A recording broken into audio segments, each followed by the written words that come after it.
Sir, good morning to you, and this is a truly disturbing story. New York Times captures it this way on screen. Bombings that killed 45 people in 2 cities. The cabinet declared a state of emergency was in effect. A newspaper was pulled off newsstands after it criticized the government. It was just the reaction the Islamic State wanted. They're trying to divide these people, and they're doing Christians to do it. Well, I think a lot of this had to do also with the president's recent visit with the president of Egypt, al-Sisi. They obviously target Christians in the West. And a suicide bombing at a church happening in Alexandria, Egypt. Don't want to see that happen in Alexandria, Virginia, in the United States. We're very concerned about this new threat. Well, the story suggests there is so much pressure on ISIS elsewhere that they are now shifting their tactics. Do you believe that?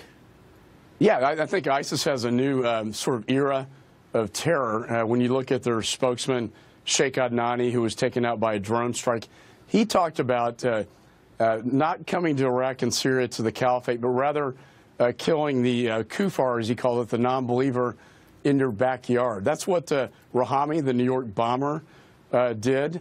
The driving of cars over people, like we saw in London and Nice, and they're projecting a message to attack by any means necessary to kill at home in your backyard. I think from a homeland security standpoint, that's what we're most concerned about.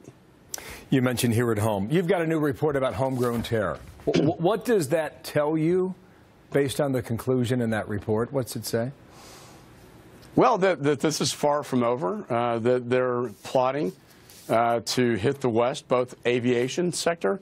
We have a new threat in that arena, but also from this sort of homegrown terrorism over the internet to kill, where you are by any means, whether it's a vehicle, a knife, a gun.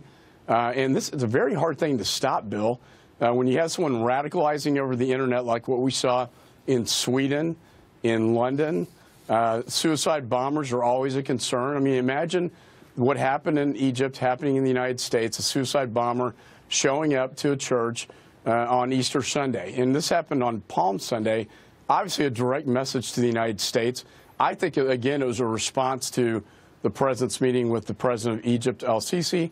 We don't want to see that happen. We've stopped a lot of bad things, but it's really hard to stop all of them. I'm reading from this report of 204 homegrown jihadi cases in the U.S. since 9/11, so you're going back 16 years there. Of the 204, 36 have occurred in the last 12 months. What does that tell us?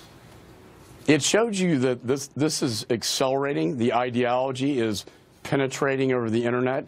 It's affecting a lot of disaffected youth, I think, in my opinion.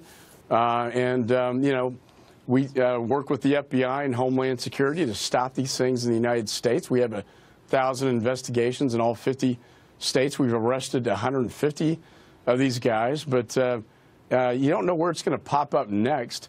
And that always, people ask me what keeps me up at night, and that's what keeps me up. Well, you mentioned it, and I'm just reading again, expected growing threat to U.S. airports from both ISIS and al-Qaeda, so they are still in the crosshairs here at home. Sir, thank you for your time. Mike McCaul taking on two topics there overseas and here at home.